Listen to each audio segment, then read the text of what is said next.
Bismillah, velhamdülillah, vessalatu vesselamu ala Rasulillah. Tarih kitaplarda okugansızlar. Nuh degen paygambar 950 yıl yaşap 900 yıl Allah Taala'nın dinine, Allah'tan bir ekenine, bar ekenine davet kılıp gelgen. Bирок tüyüşük menen. Oşonun 50 yılında gana biraz musulmanların sanı göböygönlüğüne baylanıştı. Kiçine özünün şöyrösün göböйтүп kiçine jırgal jaşoого 50 yıl bolgan.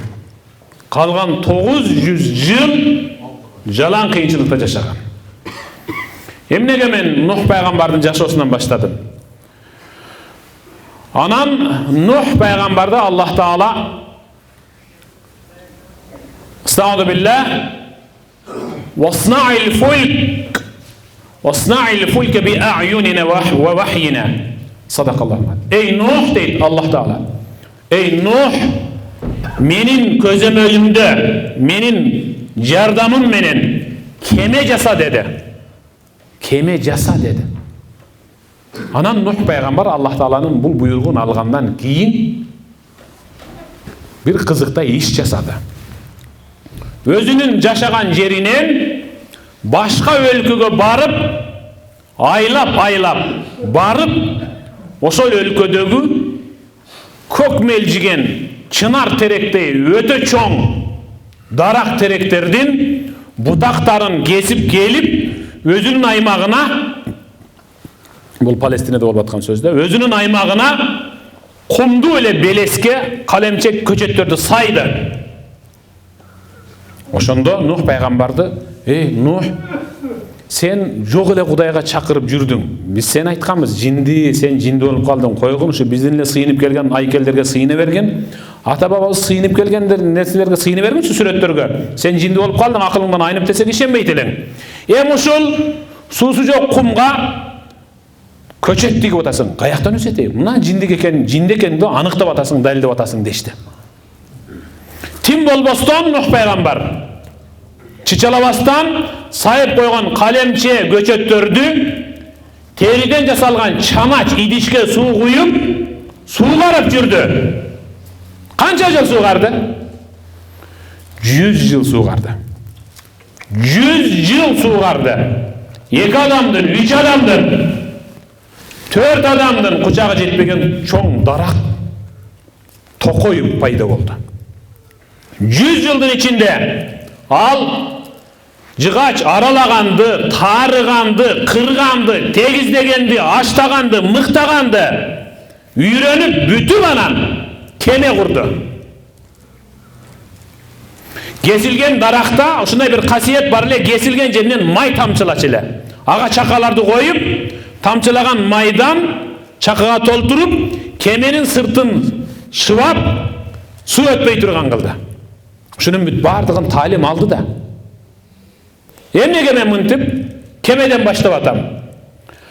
Ayılga meçit kurula başlaptır degen sözdü ukkanda özü mınavul meçitke karagan tütündün büt bardığı emdigi çekti үйdө bir da benamaz kalbay namazkan bolup kalış kerek ele. Meçit kurula başlaptır degende ey atan buna beynamazlıktan tezirek çıkmasam bolbaydı, namazkan boloyun da hareket kılıp kalış kerek ele. Buna demi ölçülördü hazır açılı azeminde 2 kavatına teң batpay bulardı oyga salıp koyuş kerek ele hazır. Kengeytpesek bolbayt okşойт da 3-cü kavatın 4-cü kavatın kurabız dep geçiş kerek ele hazır bular. Bularga meçit kurup koysaң 2 sap araң bolat dep ketedi. Meçit kuruluptur dese, kurula başlaptır dese, demek meçittin için tolturuş gerek dep har biri үйdө oturgan erkek attığının mütbadın bu jetelep keliş gerek. Bir imam bizden ayıldı. Bir imam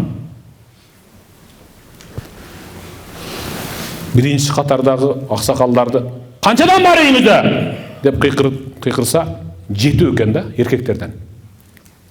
3'e dozoqa girse jetişet, 4'tönü bir kalıp gelin deptir. деген екен. Сізде қанша десе өзінің қайнатасы екен ал. Өзінің қайнатасындағы сізде қанша десе қайнатасы да айтып тұр. 8 десе қаншасын кіргізеді бейішке десе бардығын деп тұра. Ошоға ұқсап бардығын бейішке өзің менен чогуу жетелеп кирип кеткен келсе, анда мешітке келіш керек. Мешітке келіш керек, намаз оқыш керек. Мына азыр мысалы доктор Мухаммад Мады жырғағандан жырғычы болыппын деген эле сөз да. Бұл жырғағандан жүрген жоқ та. Ортомчу болайын, ортомчу болып шылтоо менен бейишке кирип кетейин деп мешит курушуларга деп жүрген киши. Эми бизге көрүнбөгөн Мухаммад Абдулла аль-Бухари. Абдулла аль-Бухари. Абдулла аль-Бухари өзү биздин жердеш экен, ошол жактан турган.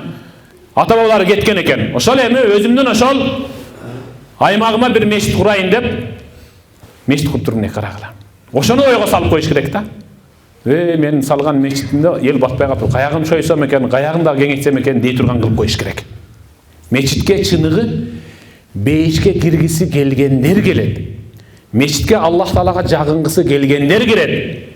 Мешитке өзүнүн ишинин ичинен Аллах Таалага эң сүйүктүүсүн көрсөткүсү келгендер келет. Анткени пайгамбар саллаллаху алейхи ва салламдан Абдуллах ибн Масуд сурап атат. Я Расулаллах, айюл а'мали ахаббу илаллах. Ey Allah'ın elçisi, men жасаган иштеримдин ичинен Аллах Таалага эң сүйүктүүсү кайсыл dediler пайгамбар. As-salatu li waqtiha. 5 вакыт намазды өз учурунда окуп кой. Бул Аллах Таалага жагымдуу иш. Өз учурунда оку. Андан кийинчи dediler биррул валидейн, ата-энеге кызмат кылуу. Карабайсызбы, 2 ибадат чогуу келип атат. Бул дегени 5 вакыт намазды ырахаттанып окуй алган инсан ата-энесинин кадырына жете алат деген түшүнүк. Тили болсо урматтай алат, көзү өтүп кете турган болсо 5 вакыт намаздан кийин Аллахым алардын күнөөсүн кечир, тiri болсо ыйманын бекем кыл, ибадатын кабыл кыл, ден соолугун чың кыл, өмүрүн узун кыл деп дуа кылат. Өтүп кетсе, Аллахым жаткан жерин бейиштин бактары кыл, кабырларын келинжанын нурду кыл. А бейнамаз качан дуа кылат? Бейнамаз өлгөн күнү эптеп молдон аркасынан эриндерин кыбыратышы мүмкүн. Бейшембилигинде 1, 40-ында 1, жылдыгында жылкыны жыра тартканда 1 дуа кылат, анда дагы өзү дуа кыла албайт. Молдо Куран окуганда жөн эле колду көтөрүп жылдыкка кеткенди эсептеп турат. А 5 вакыт намаз окуган инсан, ал 5 вакыттан кийин ата-энесине сөзсүз түрдө дуа кылат. Бул дегени намаз окуй алган инсан ал ата-энесине дуа кыла алат деген түшүнүк. Ошондой эми кеме жасаган Нух пайгамбар Аллах Тааланын буйругу менен эми кемеге адамдарды чыгара бер, мен Тофан балесин жөнөтөм деди эле, чыгарып алды, анан аларды куткарды Тофан балесинен. Айтайын дегеним, мына мечиттин имамы Нух пайгамбар сыяктуу, Нух пайгамбар кемени башкаргандай эле, эми ушул мечиттин имамы ушул мечитти ушул кемени башкарып, сырттагы бузукулуктан, аракечтиктен, уурлуктан элди сактап калыш керек. Нух пайгамбар кеменин ичине алып кирип Тофан деп коёсуз. Сел балесинен сактап калгандай. Аракечтик, бузукулук, уурлук, адам өлтүрүү бул сел кадимкиде апат. Мечиттин ичине кирген адам оңолуп кетет да. Айтайын дегеним, аталар, абалар, сиздердин караныңыздар, башыңыздар дайым биринчи сафта гана көрүнсүн. Биринчи сафта кайсыл кишинин башы акыркы сафта же мечиттин сыртында эле көрүнүп кала турган болсо, аксакалдын, анда ал аймакта келечек жок. Келечек жок. Ошон үчүн имам Абу Ханифа шам намазына мечитке жакын үйү жайгашкан. Улам чыгайын десе, нөшөрлөгөн жандан улам сактанып отуруп, жамгыр бир аз басылгандан кийин чыгып бара жатты. Момундай болгон 10 жашар бала Абу Ханифа менен теңдеш Жолду чалпылдатып барат деле Абу Ханифа жаш балага: "Балакай, кагылайын, абайлап бас. Жол жаандан улам балчыктан ылайланып калыптыр. Кокустан кайгыланып жыгылсаң, ылайга жыгыласың, намаздан кечигип каласың" деди эле. 10 жашар бала токтой калып: "Эй имам, мен жыгылсам, ылайга жыгылам. Ооба, бир жамбашым ылай болушу мүмкүн. Бирок үйүм муну көр, билесиз өзүңүз. Кирсем апам же эжем алмаштырып же жууп берет. Колу бош болсо апам мага намазга деп экинчи шымал берген. Аны өзүм алмаштырып кийип келишим мүмкүн. Менин жыгылышым ал эч нерсе эмес. Бирок сиз абайлаң мага караганда. Сиз имамсыз. Биз сизди ээрчийбиз. Сиз көрүнүктүү инсансыз. Сиз аксакалсыз. Сиз төрдүн көркүсүз. Сиз бата кыласыз. Сизди көрүп чоңоебиз биз. Сиз жыгылсаңыз мага окшоп ылайга эмес. Сиз жыгыла турган болсоңуз түз эле дозоктун аңгегине түшүп кетесиз" деген. Аксакалдар кыйшая турган болсо, анда жаштар ийрейип калат, баса албай калат, омурткасы сынып калат, намаз окубай калат, бейнамаз болуп калат. Аллахым ошо намазхандардын катарына кошсун. Намазхандардын катарына кошсун. Айтат да кээ биркилер: намаз окубай койсо болобу, жолу барбы деп айтат да. Мен таптым жолун. Бирок эч кимге айтпагыла. Намаз окубай койдум, жолун таптым. Бирок шарт керек. Бир 5. Ушу 5-өөнү тандашыңыз керек. Мен ушумун десеңиз, намаз окубай кое беришиңиз керек. Биринчиси, хайыз көрүшүңөр керек. Хайыз көргөндөр намаз окубайт. Нифас көрүш керек, төрөттөн кийинки канды. Андай келбейт да бизден. Демек намаз окуйбуз. Жаш бала болуш керек, балагатка жете элек. Демек биз балагатка жеткен акылдуубуз. Жинди болуш керек, намаз окубай коюш үчүн. Акылдуубуз, Кудайга шүгүр. Анан кафир болуш керек, бирок биз мусулманбыз, алхамдулилла. Өлүк болуш керек, намаз окубай коюш үчүн. Биз тирүүбүз. Ушулардын бирөөсүн тандап алың дагы, жүр мешитке десе, "Жок, мен баякыданмын" деп коюң, биз сизди чакырбай эле коелу намазга. Кайсынысын тандайсыз? Кошунаңыз: "Эй, Эшмат, намазга" дегенде, "Хайызым келип калды" дебейсиз да. Иш чатак дос, хайыз келип калды дей албайсың. Уят, шерменде. Жиндимин дей албайсың. Ошон үчүн ушул айтылган адамдардын катарына кошулбайбызбы? Демек анда биз 5 убакыт намазды ушул жерде тикелейбиз. Кыяматта мына ушул килем, ушул дуал, ушул шып Аллахтын алдында бизге күбө өтөт. "Я Раб, буларды бейишке киргизесиң" деп айтат. Кудай ошол сыяктуу мынол мечиттин имамы эгер деле кыйшая турган болсо, анда аңгекке түшүп кетет. Эгер деле түздөнүп эле турган болсо, анда бул кишиге карап аркадагылар түздөнөт иншалла. Эми сөзүмдү узартпайын. Баарыңыздарды бүгүнкү ачылган жаңы мечитиңиздер менен чын жүрөгүмдөн куттуктаймын. Биринчи курулушу бүттү, экинчи курулушу ал же сиз өлгөнгө чейин, же кыямат болгонго чейин курула берет. Намаз, ибада, Kur'an oku menen, tasbih aytуу менен, zikir кылуу менен, жана башка жакшы иштерди өткөрүү менен экинчи курулушу баштала берет. Муундан муунга эстафета катары өткөрүп кете бересиз. Буюрса иншаллах кыяматта Куд ошол жер сизге күбө өтөт. Бир киши өлсө, жер ага ыйлайт.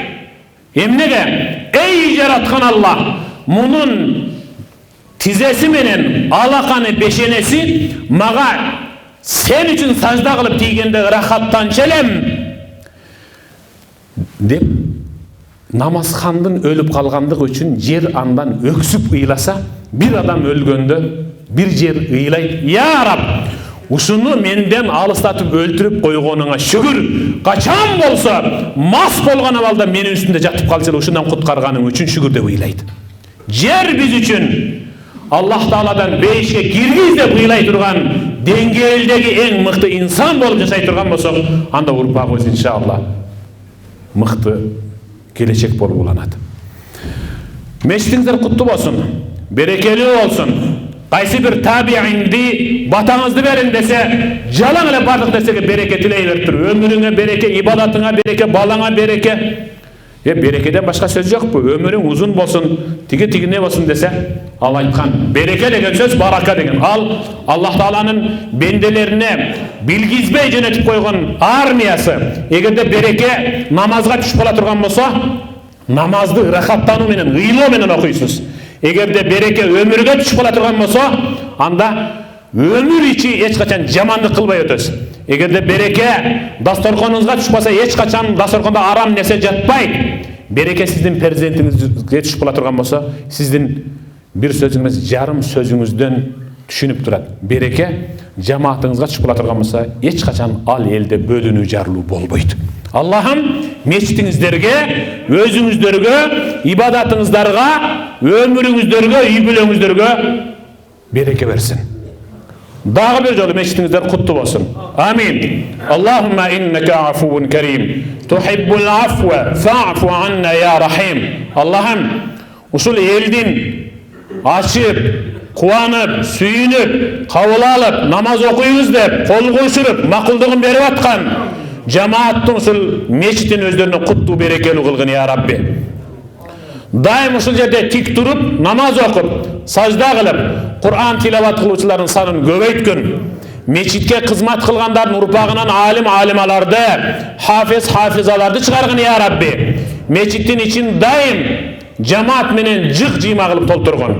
Allah'ım bu meçitin munarasından azandı, İçinen cemaatты eç kaçan kemitbegin jana öçülbөгün. Meçitke salım koşkandorgo, kurulusuna sebepçi bolgondordун бүт бардыгына. Meçitke kança adam girip namaz okusa, rükû kılsa, sajda kılsa, tilavat kılsa, Allah'a bergen soğuptun, oşolorga da ortaktaş kılgın. Rabbena ve teqabbal minna inneke entes semi'ul alim ve tub aleyna ya Mevlana inneke entet tevvabur rahim bi rahmetike ya erhamer rahimin.